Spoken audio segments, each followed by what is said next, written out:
Halo Sobat ASN dimanapun kamu berada, kembali lagi bersama saya Suherman, dosen Universitas Palangkaraya. Saya ini peserta Latsar Angkatan 25 di Puslatbang KDOD LAN Republik Indonesia. Pada kesempatan hari ini saya akan melakukan wawancara dengan dua orang. Yang pertama seorang dosen dan juga satu lagi seorang mahasiswa. Nah, apa sih tema yang akan saya diskusikan pada kesempatan kali ini? Kesempatan ini saya akan berfokus pada tema riset ya, berkaitan dengan isu riset di kalangan mahasiswa maupun dosen. Dimana ketika kita berbicara tentang riset tentunya banyak sekali faktor-faktor yang perlu kita perhatikan. Beberapa faktor diantaranya adalah bagaimana kita melakukan pengutipan yang baik dan benar, kemudian bagaimana kita bisa menggunakan aplikasi yang populer digunakan dalam lembaga-lembaga jurnal pada umumnya, dan hal-hal lain.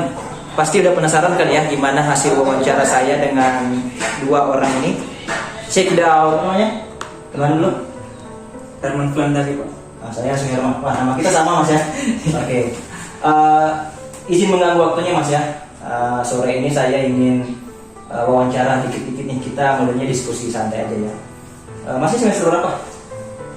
Semester 2 mau ke semester 3, Pak. Oke, berarti Mas Herman paling tidak pasti di kelas tuh sudah sering dapat tugas ya? Iya, Pak. Menurut Mas Herman, tugas apa yang selama ini agak-agak berat ketika Mas Herman kerjakan di kelas? Mungkin kalau tugas-tugas yang dikasih oleh dosen ya bikin ilmiah sama paper, Pak. Oke, berarti kita ngomong-ngomong paper sama karya ilmiah ya? Paper sama karya ilmiah.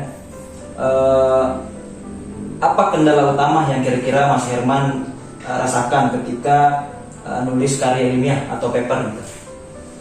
Baik, mungkin kalau kendala pertama itu sih yang pertama itu di pencocokan tema sama judulnya ya, Pak.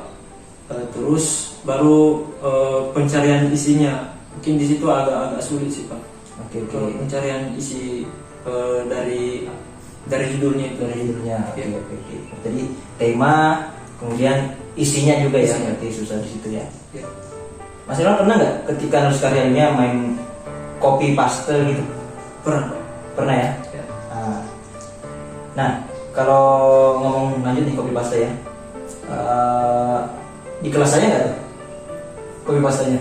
Bukan, Pak. Bukan ya? Oke, saya kira di kelas saya. Nah, ini bisa berubah nanti ya. Oke, selanjutnya tadi kan saya mau menggali lebih lanjut lagi terkait dengan kendala dalam karya ilmiah ya. Mas Herman, kalau nulis daftar pustaka di tugasnya, di paper atau di tugas apapun itu yang berkaitan dengan karya ilmiah, itu Mas Herman masih manual gak nulisnya? Misalnya punya 20 referensi nih, referensinya ada 20 jurnal, 20 buku, itu ditulis manual gak di daftar pustaka bagian belakang itu? Kalau untuk menulis daftar pustakanya sih, Pak, keseringan manual. Manual ya. Berarti Mas Herman belum pernah pakai aplikasi yang memudahkan untuk mengutip dan bikin daftar pustaka ya? Masih belum. Pernah dengar ini nggak, Mendeley nggak? Pernah sih. Pernah. Tapi di kampus di UPR pernah diajarin nggak Mendeley? Belum pernah diajarin. Oke, belum pernah diajarin. Nah, sebagai gambaran Mendeley itu nanti aplikasi yang bisa memudahkan kawan-kawan mahasiswa dalam mengerjakan karya ilmiahnya, khususnya dalam daftar pustaka. Kan kadang-kadang tuh itu tuh banyak buang extra time di daftar pustaka ya. Kita buang banyak waktu karena manual nih nulis Herman 2020, carilah lagi linknya di mana gitu. Itu linknya di situ tuh. Nah, kalau pakai Mendeley nanti tuh mudahnya otomatis semua tuh. Makanya kalau kita pakai Mendeley dalam pengutipan itu akan memudahkan teman-teman mahasiswa sendiri. Selain itu, Mas Herman dari wajah-wajahnya ini kan kayaknya wajah-wajah organisatoris ya, kayak aktivis banget ya. Mas Herman organisasinya apa di kampus nih, kalau boleh tahu? Kalau organisasi di kampus sih, Pak, di himpunan mahasiswa jurusan ekonomi pembangunan. Oke, himpunan mahasiswa ekonomi pembangunan ya. Cuman selaku anak himpunan, ketika saya kedepannya ingin melakukan sosialisasi kerjasamanya sama kawan-kawan himpunan mahasiswa ekonomi pembangunan, boleh nggak ya kira-kira diberikan ruang biar nanti kedepannya teman-teman itu kalau ngerjain tugas artikel ataupun ngerjain skripsi itu tinggal ini aja, maksudnya tinggal pakai aplikasi ini biar standar penelitian kita tuh makin bagus. Boleh sih, Pak. Boleh ya? Boleh. Oke, nanti berarti saya hubungi Mas Herman aja ya kalau untuk kerjasama. Terima kasih banyak Mas Herman atas waktunya.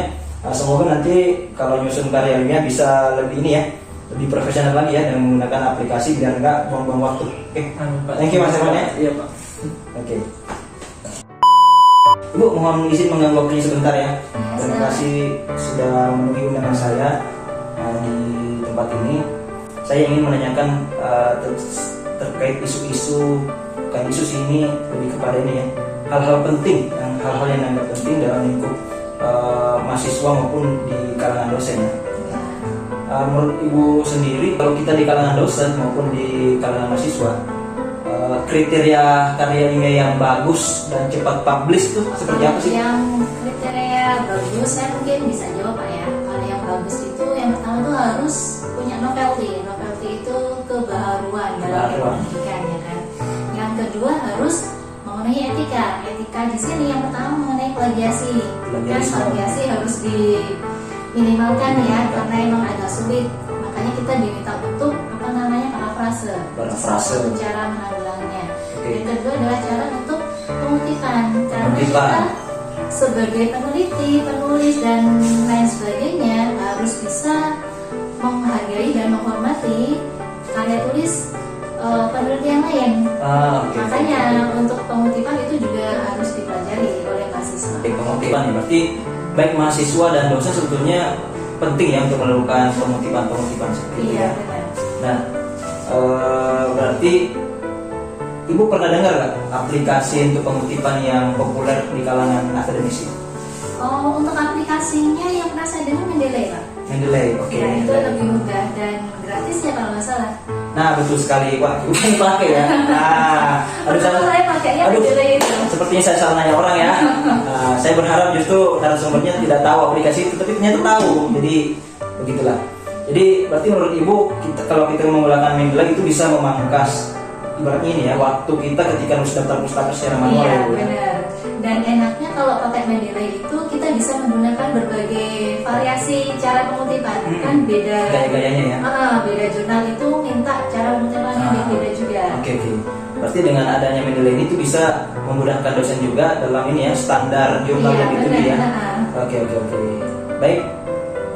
Pernah nggak nemu tugas mahasiswa dalam kelas yang modelnya copy paste aja gitu? Wah, sering Pak.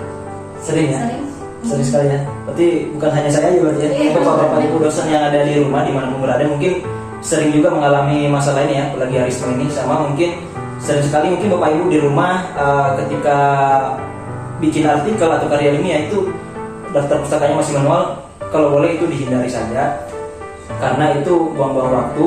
Kita bisa menggunakan aplikasi yang namanya Mendeley. Baik, mungkin seperti itu saja Ibu Paci, Ibu Paciatun ya panggilnya ya. Oke. Terima kasih banyak atas waktunya. Sampai jumpa di pertemuan selanjutnya. Assalamualaikum warahmatullahi wabarakatuh. Halo Sobat Dosen, itulah tadi wawancara yang saya lakukan bersama dengan Ibu Paciatun dan juga Mas Herman, perwakilan dari mahasiswa. Bagaimana dengan perspektif mereka terkait dengan riset itu seperti apa dan kendala yang dihadapi dalam riset bagaimana, kemudian aplikasi Mendeley yang menjadi primadona ya dalam dunia riset saat ini. Karena ya, seperti yang kita ketahui kawan-kawan dosen dimanapun berada, kalau kita ingin publish artikel di lembaga jurnal tentunya saat ini banyak sekali mempersyaratkan mengenai pengutipan harus menggunakan Mendeley. Nah, oleh karena itu aplikasi Mendeley ini dianggap penting dan wajib ya untuk dikuasai oleh kawan-kawan mahasiswa maupun dosen dimanapun berada ya. Oleh karena itu kedepannya mari kita sama-sama semuanya belajar bagaimana kita bisa menggunakan Mendeley dengan baik dan benar. Paling tidak kita harus belajar cara-cara untuk mengutip dan juga cara-cara agar tidak membuat daftar pustaka secara manual ya. Itu basic-basicnya seperti itu. Nah, demikian video yang bisa saya buat kali ini. Sampai jumpa di video selanjutnya. Jangan lupa like, comment dan subscribe channel YouTube saya. See you.